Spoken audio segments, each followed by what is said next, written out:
Nuk është këndu kur maqedonisht ose gjuhë tjetër përveç anglisht edhe shqip. Po kemi pas mbrëmje të organizume prej anës studentëve turk që janë normal, edhe mbrëmje me DJ, për shembull nga Turkia, ata e kanë organizu, na vetëm kemi qenë pjesë mbështetëse e atij eventit, po.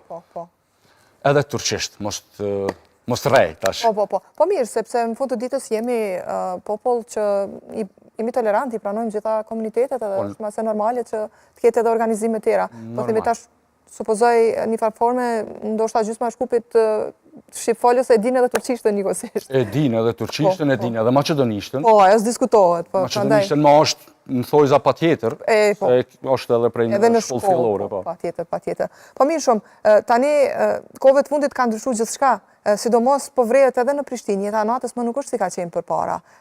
E vlen njëjta edhe për Shkupin? Për Shkupin vlen prej ma herët, Prej ma herët. Po unë tash shpesh që edhe në Prishtinë ka nisë me ndiku. Është ky ndryshimi i gjeneratave, këto ndryshime teknologjike, çka po ndodh? Është ndryshimi i gjeneratave, është tani ma dikur edhe bëhet ndoshta po thom, tash me atë mendimin tem, ndoshta bëhet edhe monoton dikur. Tani është edhe pak, tash pe thom këtë se e kom thonë shpesh, po e kom thonë veç privat, kështu Jo publikisht. Ka shansa me ndiku edhe për gastronominë sidomos, në Shkup ka ndiku shumë, kur ka ndodhë liberalizimi i vizave. Në çfarë konteksti?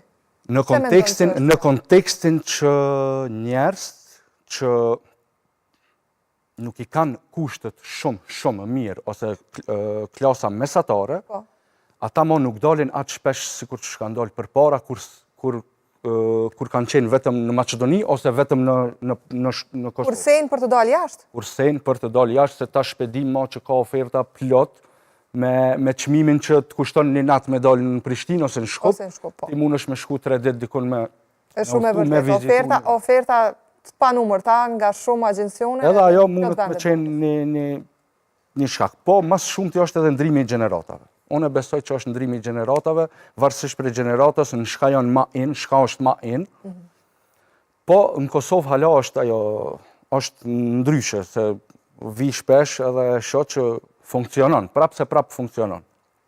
Ndoshta jo në aspektin e harxhuzve, mirë po, lokali si lokal funksionon, është plot prapë, dalin njerës, ju kam mbet ajo me dalë, kultura me dalë. Është kthyer në kulturë, sepse në fund ditës kjo është kultura natës. Por gjithsesi, sa ndikon tani mentaliteti, mendësia që një popull mund të ketë, në këtë rast shqiptarët të cilët jetojnë në Maqedoni. Ndikon edhe kjo?